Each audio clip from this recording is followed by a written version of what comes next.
मी actually tenth माझं संपलं आणि मग मम्मीने डिरेक्टली गिफ्ट केला रिझल्टच्या टाईमला. फर्स्ट जेव्हा मोबाईल आला हातात तर माहीत नव्हतं, थोडीशी भीती होती की नेमकं यूज करता येईल ना आपल्याला, नेमकं काय सर्च करायचं.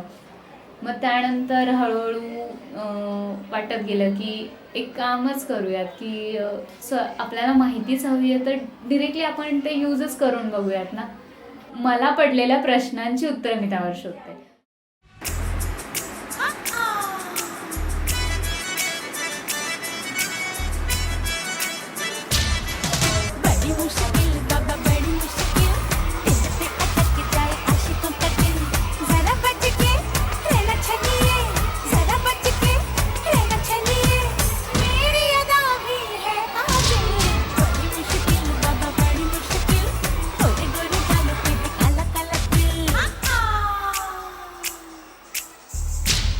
मी स्पेशली शिकतीये म्हणजे फक्त भरतनाट्यम, बट मला अदर स्टाईल ज्या असतात त्या पण खूप आवडतात.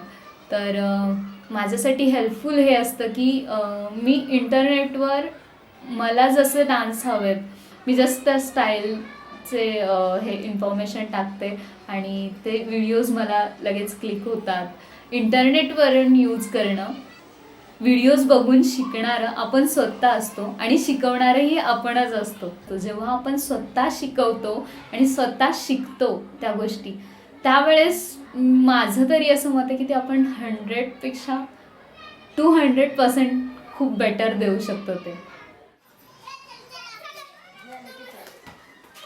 इंटरनेट यूज करणं खूप महत्त्वाचं ठरलं आहे आजच्या जगात. खूप न्यू गोष्टी अशा आहेत की त्या शिकण्यासारख्या आहेत आणि स्लम एरियामधल्या मुलांना इंटरनेटशिवाय ऑप्शन नाही आहे असं मला तरी वाटतं.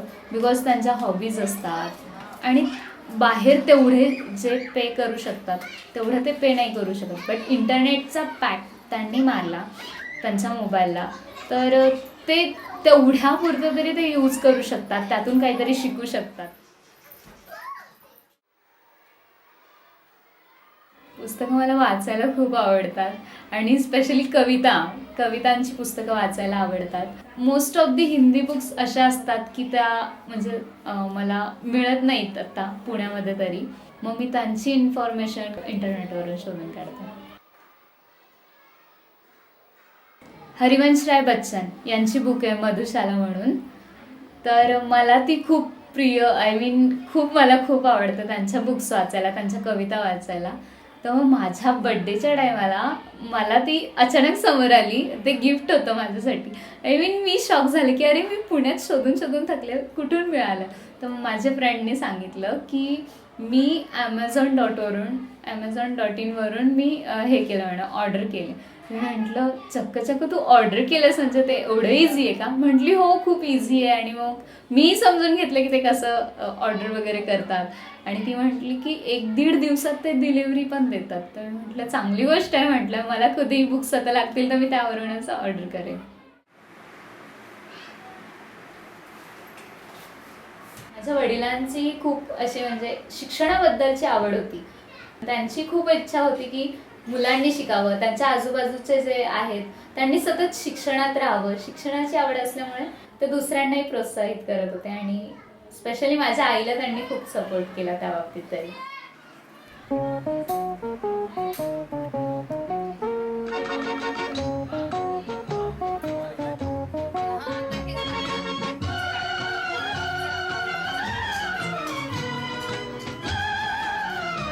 त्यांचं खूप लहान वयात लग्न झालं तर त्यामुळे त्यांना त्यांचं शिक्षण अधुरं सोडावं लागलं आणि अपूर्णच ठेवलं त्यांनी. मिस्टर एक्सपायर झाल्याच्यानंतर जेव्हा आपण एक जॉबसाठी जातो तिथं शिक्षण महत्त्वाचं असतं. तिथे चांगला जॉब लागत होतं. नंतर 10वी दिली. आत्ता असं वाटलं 10वी झाल्यावरती असं वाटलं अजून शिकावं. 12वी दिली, आता पुढे पण शिकणार आहे.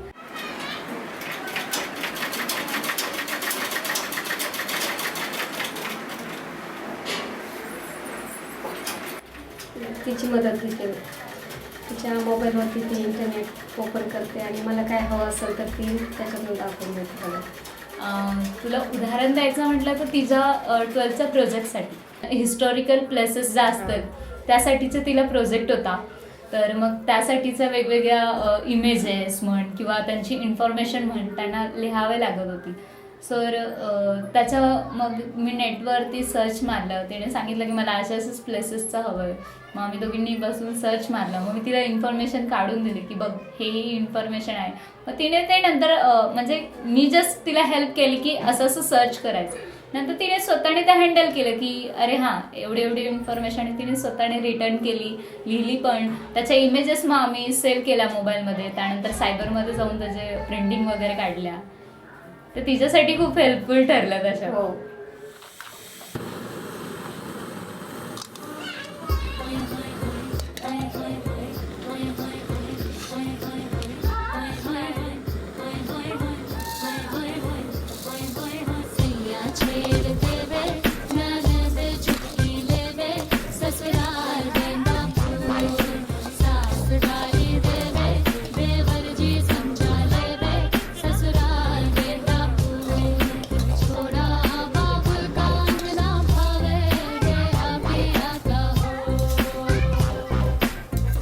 महिलांसाठी तर खूप इम्पॉर्टंट आहे.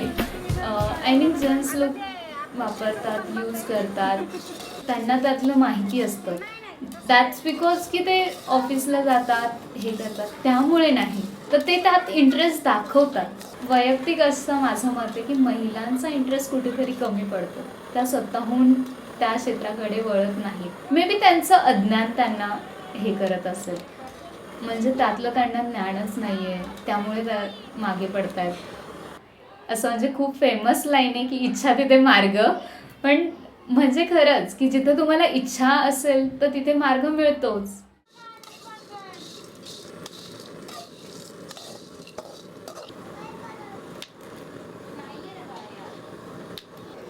आवड नसते असं नाही म्हणत आहे मी.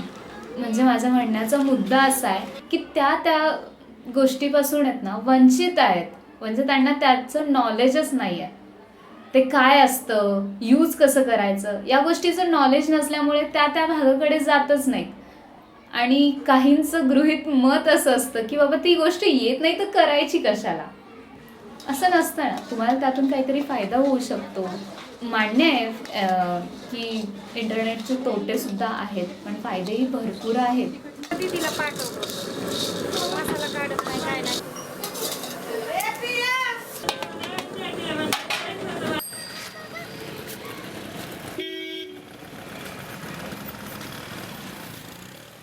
म्हणजे मी ज्या एरियातून बिलॉंग करते तिथे मोस्ट ऑफ ती महिला अशा आहेत. आय मीन त्यांचं पूर्ण टाईम ते मुलांना सांभाळणं आणि घरातले कामं वगैरे या सगळ्या गोष्टींमध्ये निघून जाते. 70% लेडीज अशा आहेत की त्या मोबाईल यूज करत नाही. त्या बाबतीत माहिती आहे त्यांना मोबाईल आहे बाबा की मोबाईलचा उपयोग होतो, बट त्या यूज करत नाही. आणि अशाही काही महिला आहेत की ज्या अशिक्षित आहेत, कामावर जातात पण मोबाईल यूज करतात. फक्त फरक एवढाच आहे की त्यांच्याकडे इंटरनेट यूज करणारे मोबाईल्स नाही. म्हणजे ते साधा मोबाईल यूज करतात.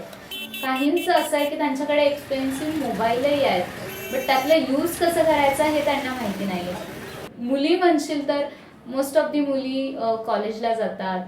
सो त्यामुळे त्यांना मोबाईलचा इंटरनेटचा यूज माहिती आहे आणि त्या करतात. माझ्या बाबतीत तर कधी असं झालं नाही, बिकॉज माझ्या फॅमिली मेंबर्स प्रत्येकाला आपापली स्पेस आहे.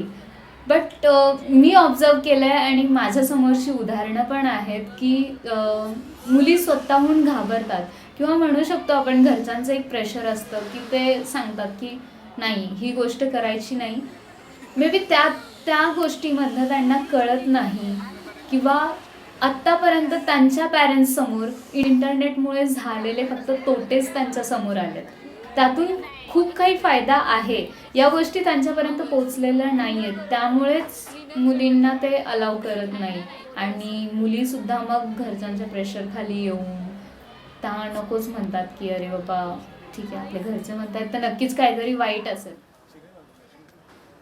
आता हे मोबाईल, टी व्ही, सीडीज वगैरे हे खूप म्हणजे नाही का असं नॉर्मल झाले. आता एक साधा 200 रुपये रोज कमवणारा माणूस त्याच्यासुद्धा घरामध्ये हे सगळं असतं. त्याच्यामुळे आता मुलांना जास्त माहिती झाली. त्याच्यामुळे मुलं खूप हुशार झाले. इंटरनेटच्या सहाय्याने ते आता जवळपास गेलेत मुलं सगळे, म्हणजे अख्खं जग त्यांच्या जवळ असल्यासारखं आहे. कारण त्यावेळेस आम्हाला असं नव्हतं. त्याच्यामुळे आम्ही आमच्या मुलांना फ्रीडम दिली की तुम्ही नाही का पहिलं तर राहण्यावरून बंधन होते, तसं आता असं नाही. हे सगळं ह्याच्यामुळे म्हणजे दूरदर्शन ह्या सगळ्या गोष्टींमुळे हे सगळं शक्य झालं. आता मुलगी रात्री 10 वाजता समजा कुठे एक कॉलेजमध्ये काही फंक्शन आहे त्यांच्या, एक 10 वाजले, एक फोन केला तर एक रिलॅक्स वाटतं, काळजी नाही वाटत. तसं पूर्वी असं रात्रीचे 7 वाजले तरी मुलींना बाहेर जायला खेळ होतं. तर त्या काळात जर हे सगळ्या गोष्टी असतात तर आम्ही जास्त शिक्षण घेतलं असतं, स्वतःच्या पायावर राहिलं असतो. आणि आत्ता जे काय आम्ही आता एक कुटुंब सावरतो ह्याच्याही पेक्षा आम्ही खूप जास्त चांगल्या पद्धतीने एक 2 पैसे स्वतः पण कमवले असते आणि आमच्या मुलांना आणखीन हाच लमिराज म्हणून आम्ही कुठल्या तरी चांगल्या ठिकाणी सेटल करू शकलो असतो.